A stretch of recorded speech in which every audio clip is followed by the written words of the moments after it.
Welcome, curious minds, to another deep dive. Today, we're plunging headfirst, really, into one of the most pressing challenges shaping our global future. That's a dramatic shift in how international aid operates. Yeah, it's a big one.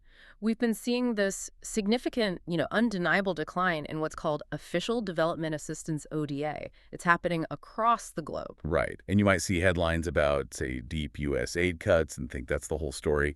But it feels like the immediate trigger for something, well, something much broader, doesn't it? It really does. It's part of this ongoing trend that's been gaining momentum for years now. And this trend, it's forcing a critical reevaluation, a look at the traditional aid model itself. Okay, so what's the core problem with that traditional model as you see it? Well, the problem, often inadvertently created, is how it can foster this kind of structural dependency. Countries get used to and rely on significant external support. Then suddenly, when that funding shrinks or maybe even disappears, they find themselves incredibly vulnerable. Right, scrambling just to sustain the progress they've already made. It sounds precarious. Yes, very precarious. And we absolutely have to acknowledge up front that for some nations, particularly those facing really acute humanitarian crises, maybe emerging from conflict, for them, increased international solidarity, more financial support, it isn't just helpful, it's essential, isn't it? Absolutely essential. We need to be crystal clear on that. The consequences of not receiving that aid can be, well, devastating, immediate, severe human suffering. Definitely. And this is the interesting part for our discussion today, for other nations, this moment, despite all the challenges, it actually presents a profound opportunity, maybe even unprecedented. An opportunity, how so? An opportunity to fundamentally rethink their development pathways, to move beyond just reacting, to chart a completely new course based on their own strengths. And that, I think, brings us right to the heart of today's deep dive. We're going to explore a nation that has, for decades really, taken this remarkably unique, and let's be honest, often profoundly misunderstood approach. An approach to development and self-reliance. Eritrea. Yeah, it truly stands as an outlier in this whole conversation. It's a country that, partly by necessity, but also very much by design, has forged its own path. And in doing that, it offers some incredibly provocative, but I think undeniably timely lessons. Lessons about what, specifically? Lessons on how nations can achieve significant development progress with, frankly, very limited external resources. Okay, so that's our mission today. We want to distill 5 key, maybe actionable takeaways from Eritrea's model. We'll be drawing on insights from the UN's long partnership there and also other international observations. And we want to explore what these lessons mean, not just for Eritrea, obviously, but for global development generally, especially in this new era of, well, tighter budgets. Exactly. Think of this deep dive as your shortcut, maybe, to understanding a crucial, often overlooked perspective. A perspective on how nations can truly build their own resilient futures. Sounds fascinating. So are you ready? Let's unpack this. Okay, lesson 1. The first really profound lesson we can pull from Eritrea's playbook. Yeah. It's all about asserting agency. It's set your own development agenda. Yes. And this isn't just like a suggestion for them. It's deliberate, almost ideological, you could say. It's an absolutely foundational principle. It underpins pretty much everything they do. Foundational. Okay. Eritrea has been, well, remarkably intentional, unyielding even, in ensuring that any external assistance it gets from any partner aligns precisely with its own clearly defined national priorities. That sounds different. Different from the usual donor-recipient dynamic, right? Where maybe the recipient nation kind of adjusts its priorities to fit the donor's interest. That's the critical distinction, yeah. They actively avoid that. It sounds like a powerful stance to take. But how does that actually work on the ground? I mean, donors often come with their own agendas, their own conditions. How does Eritrea manage to ensure this alignment without, alienating potential partners? Well, it's a continuous process. It's proactive. They make sure that all development partnerships, and that includes their very long-standing relationship with the UN, are consistently guided by strategies that are unequivocally government-led. Government-led, not just rubber-stamped. No, not at all. These aren't just formalities, documents you create to get funding. They're deeply rooted in Eritrea's core philosophy of self-reliance. And crucially, every effort, every proposed project, and then the outcomes, they're all evaluated through this lens of long-term sustainability. Okay, sustainability. So they're constantly asking. They're constantly asking, can we maintain these achievements independently once the external support scales back or maybe ends altogether? That commitment, right from the start, it defines the terms of engagement. I see. Okay, so the advantage then is pretty clear. This proactive, almost non-negotiable approach. Yeah.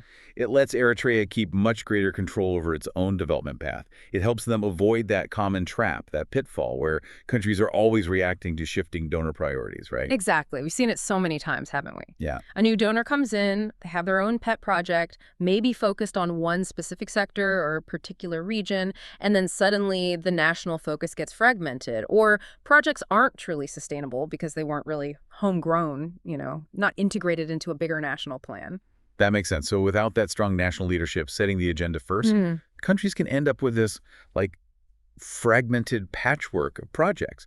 They might look okay individually on paper, but they don't collectively build towards a coherent, long-term national vision. Eritrea basically avoids this by clearly defining its path, its non-negotiables, its long-term goals, right from the absolute beginning. And that clarity minimizes wasted effort, minimizes misaligned efforts, yeah, and ensures resources, whether they're internal or external, are channeled towards their strategic objectives.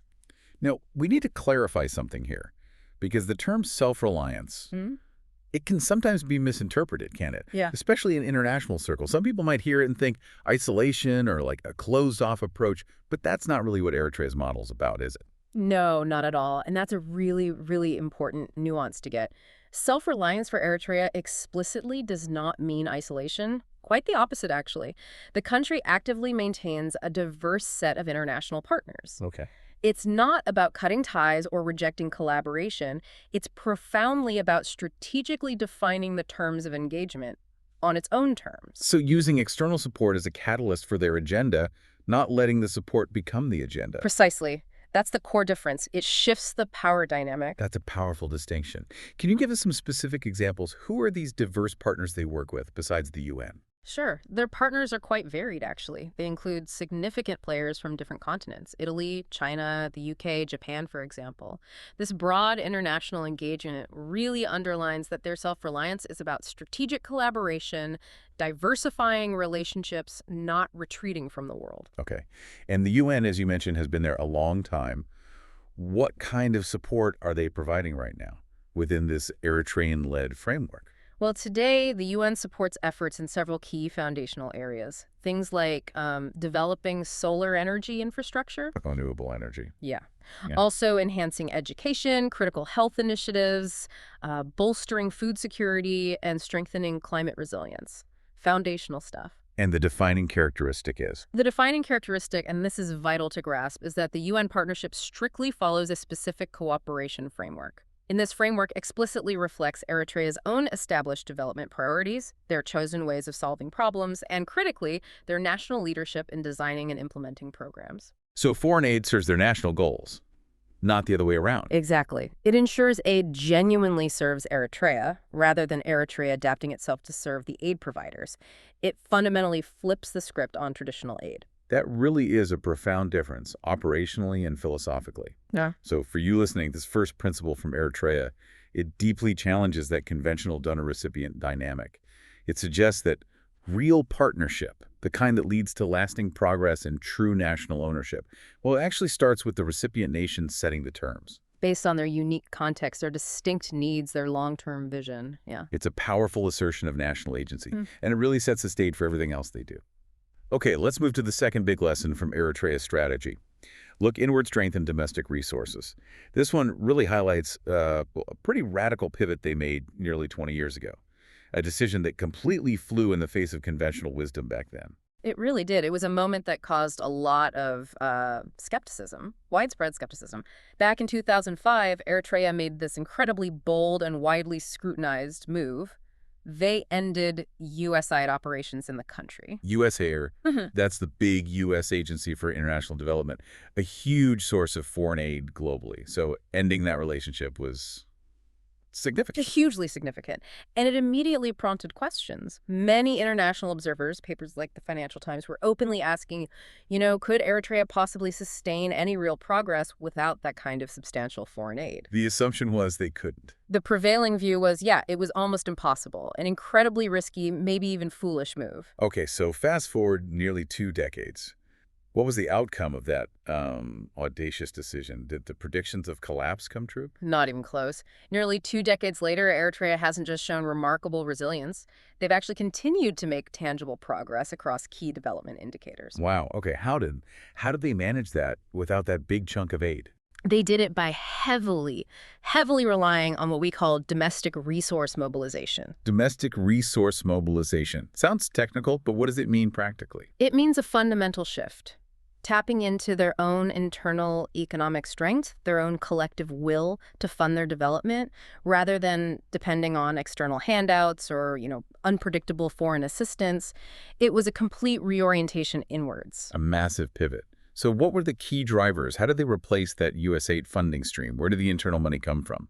There are a few core pillars to this. Firstly, tax revenue. That's crucial.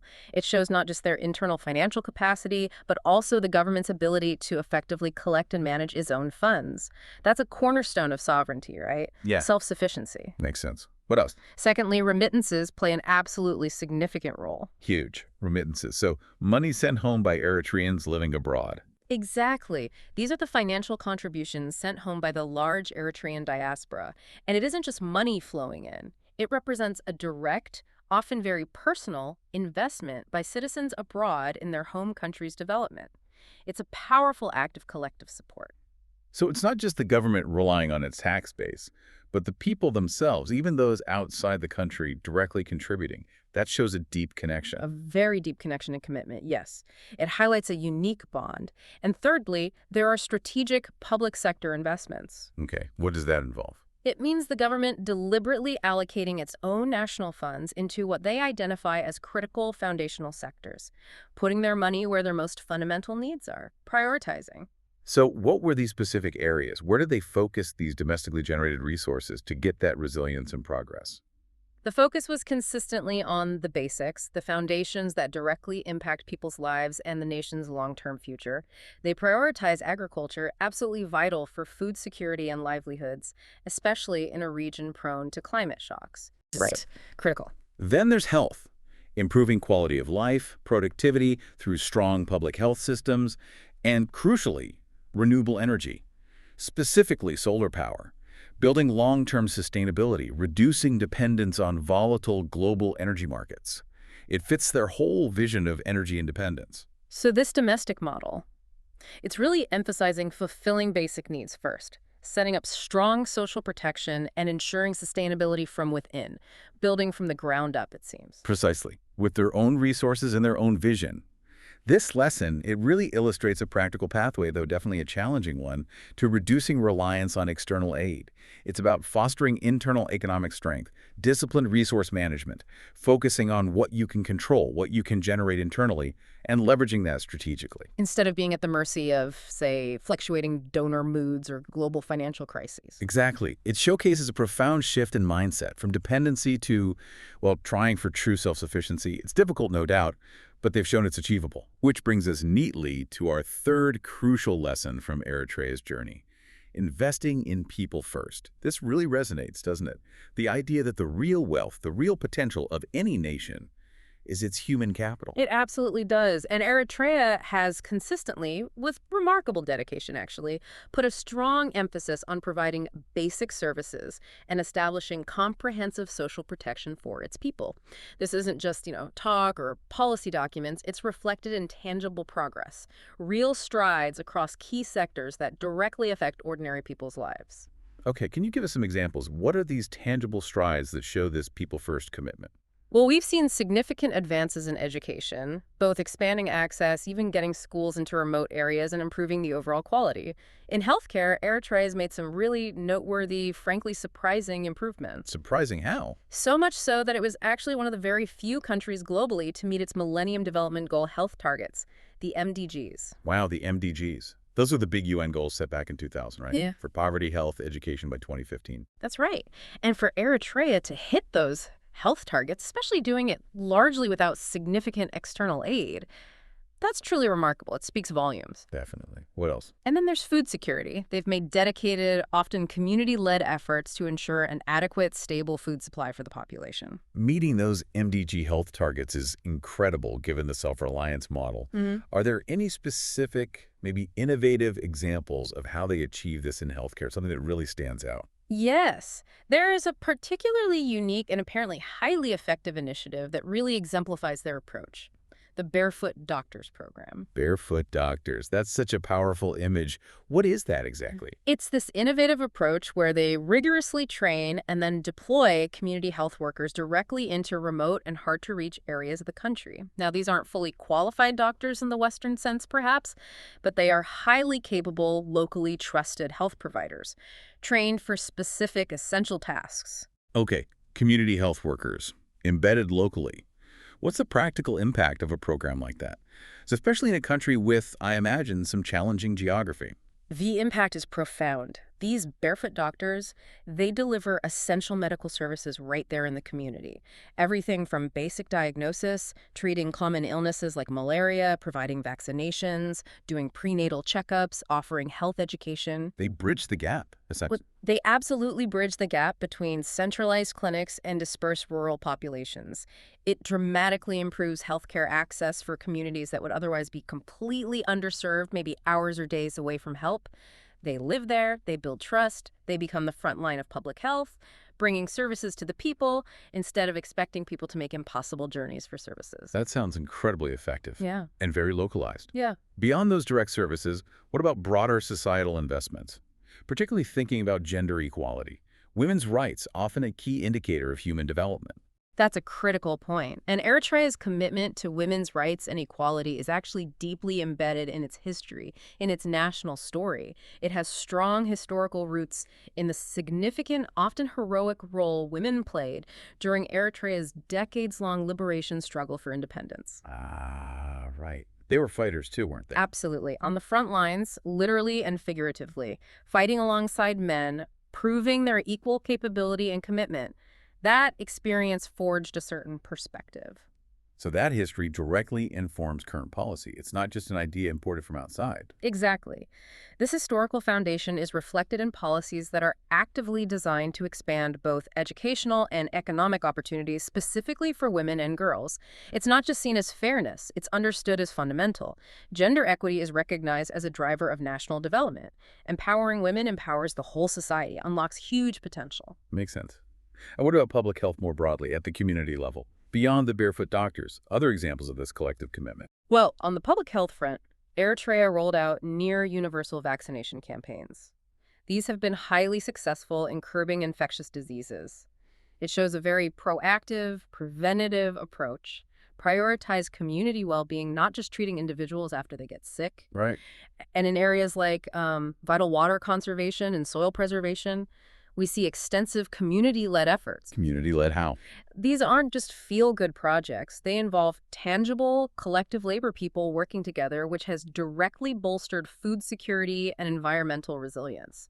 It shows how local participation, that sense of shared responsibility, can have real, widespread, lasting benefits. So when you look at all these different initiatives together, education, health, the barefoot doctors, women's rights, vaccinations, community conservation, it really paints a picture, doesn't it? Targeted, sustained investments in human capital leading to profound, lasting development outcomes. Exactly. Building a healthier, more educated, ultimately more resilient population from within. It's an investment that truly pays dividends for generations, creating that strong, capable foundation driven by the people themselves. It really is the ultimate form of self-investment.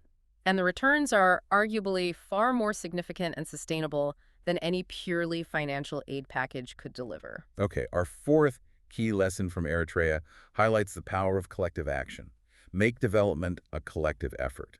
This really seems to get to the heart of how they mobilize people, how they get things done, often at a scale that seems surprising for a smaller nation. It's a fascinating aspect and central to their model. It's also rooted like the commitment to women's rights in their liberation struggle experience. Yeah. Despite having a relatively small population, Eritrea has consistently and effectively mobilized its citizens.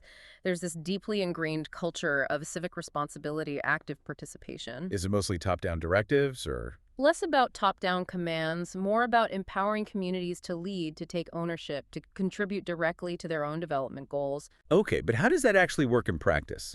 Can you give us a really concrete example of this community ownership, this direct participation? Yeah, A fantastic and very visible example is the construction of small local dams all across the country. Dams. Yeah. Why dams specifically? Well, these are vital projects for water conservation and agriculture, absolutely crucial in a region prone to drought where food security is paramount. But what's truly remarkable is how they're built. They are not imposed from above by some central authority. They're not built by expensive external contractors. So how did they get built? They are conceived, led, and executed directly by the communities themselves. Villagers volunteer their labor, maybe bring their own tools, work together often during the off-season after harvest to build this essential infrastructure. Wow. So the people who will directly benefit are the ones literally building it. That must create a different dynamic. A completely different dynamic. It has several profound benefits compared to more traditional top-down development projects. Firstly, it fosters genuine ownership and pride. When communities invest their own sweat, their time, their local resources, they feel a direct stake. It's not the government's dam, it's our dam. And that ownership matters because Because it ensures the project is relevant to local needs. It ensures it's designed appropriately. And crucially, it ensures continued maintenance long after it's finished. It's a shared asset people care about. Right. Okay. What else? Secondly, it ensures long-term sustainability.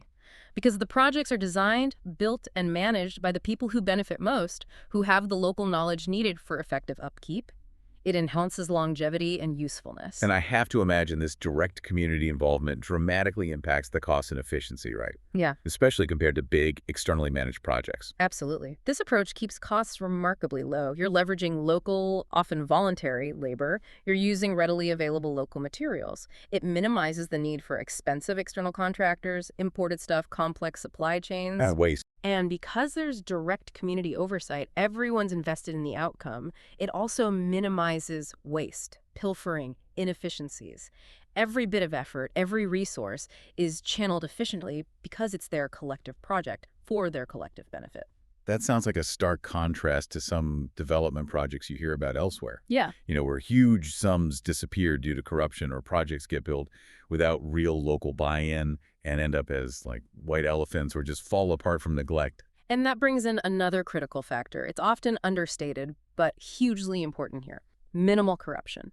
Independent observers, even outlets like The Guardian, have noted Eritrea's unusually low levels of corruption compared to many developing nations. Okay, minimal corruption. So when you combine that, When you combine that factor, this culture of integrity and accountability with the collective effort and community ownership we've just discussed, it creates this powerful multiplier effect. It means that every dollar invested, whether it comes from a development partner or domestically, it has an outsized impact. outsized impact, that's a strong phrase. What exactly does that mean for you listening? How does that translate? It means the resources deployed, financial or human, yield significantly greater returns than they would in places where corruption siphons off funds, delays projects, or leads to shoddy work.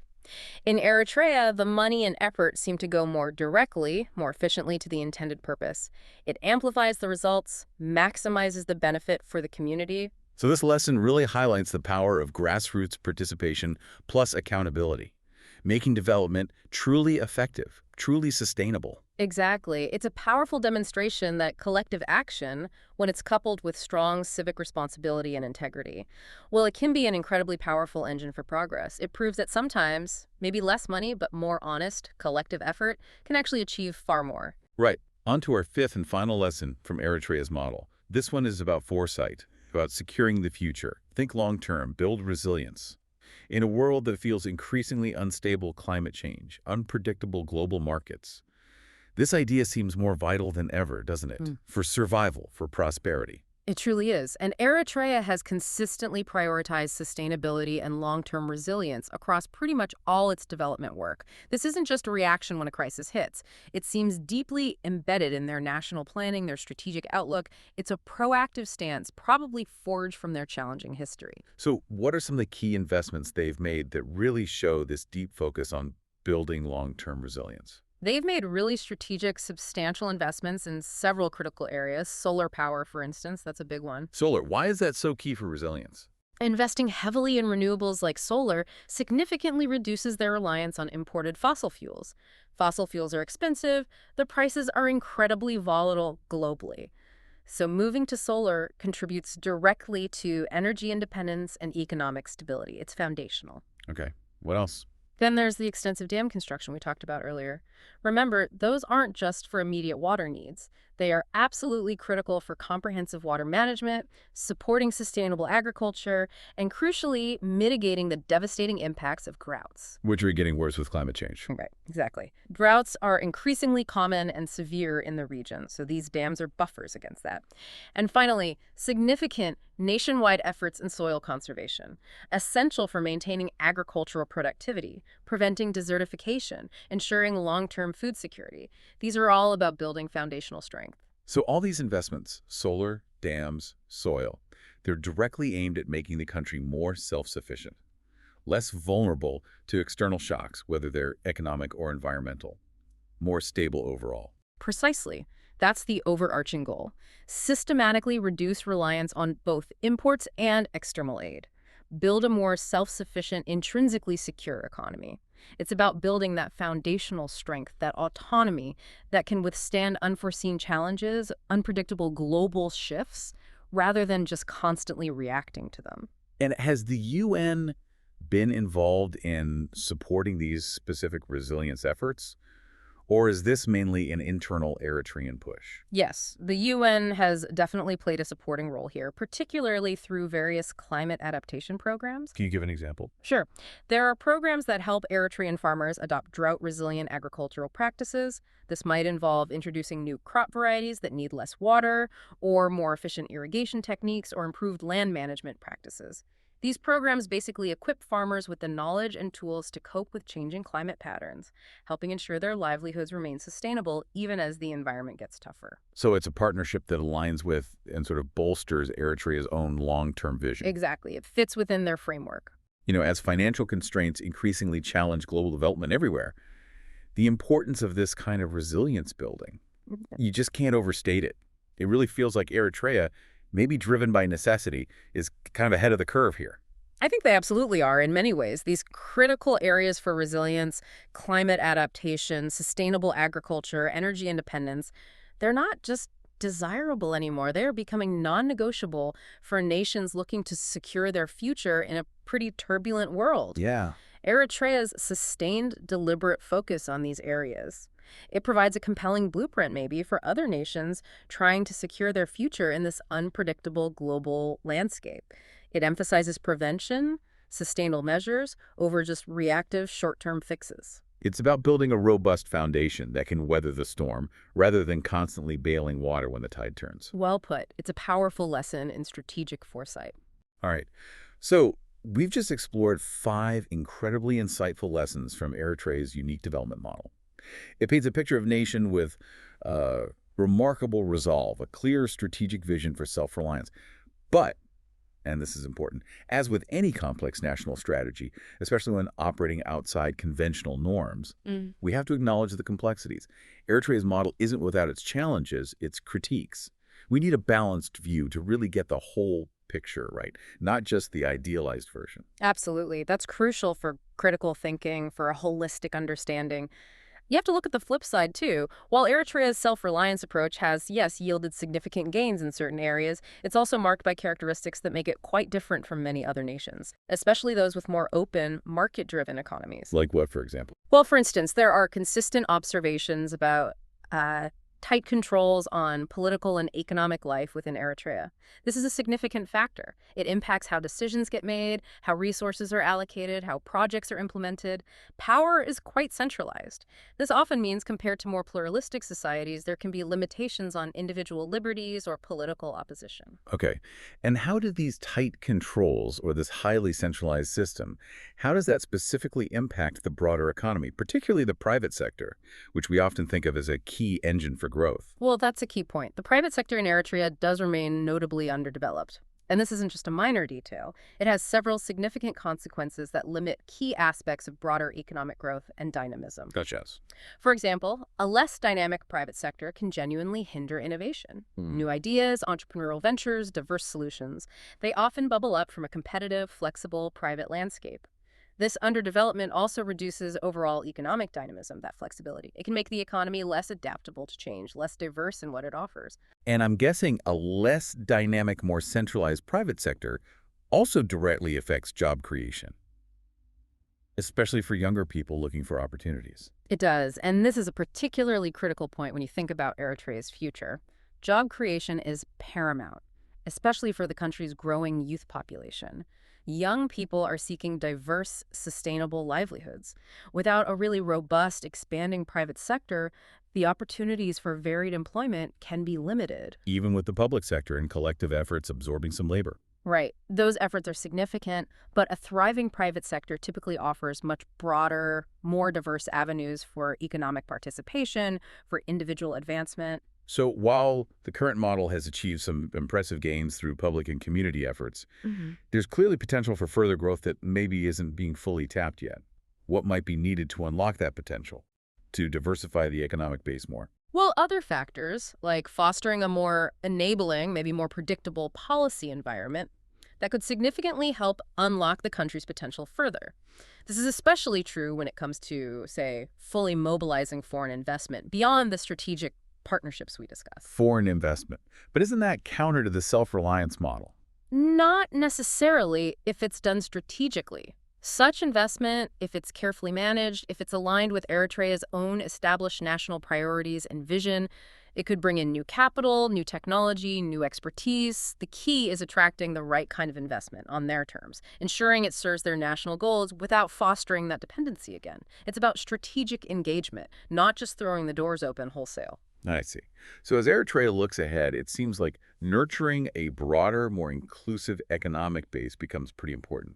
One that maybe integrates a more dynamic private sector alongside its strong public and communal efforts. Precisely.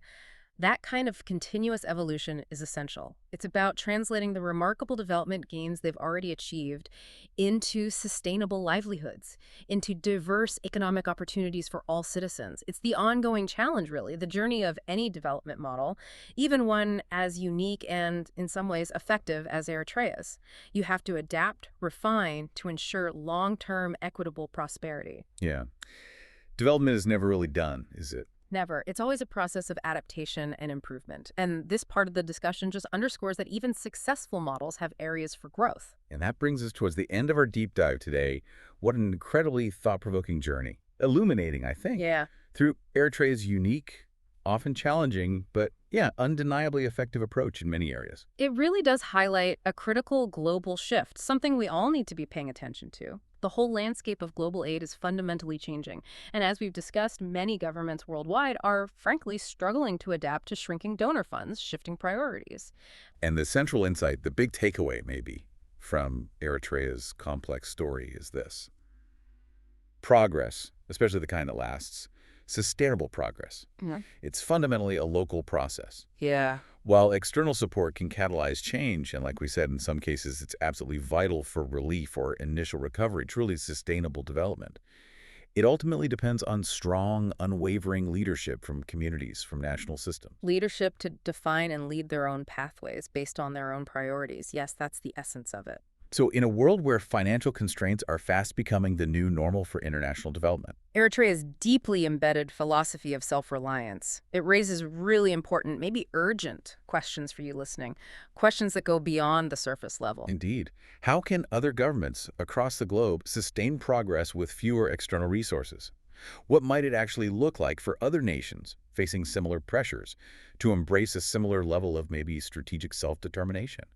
Or that deep civic engagement in their own development journeys? These are not easy questions. There are definitely no one-size-fits-all answers here, but they are becoming increasingly vital questions for national resilience everywhere. As the global community keeps reassessing aid, reassessing development partnerships in this new era. Eritrea's unique, complex experience with all its successes and its ongoing challenges, it certainly offers valuable insights, insights worth considering, worth grappling with.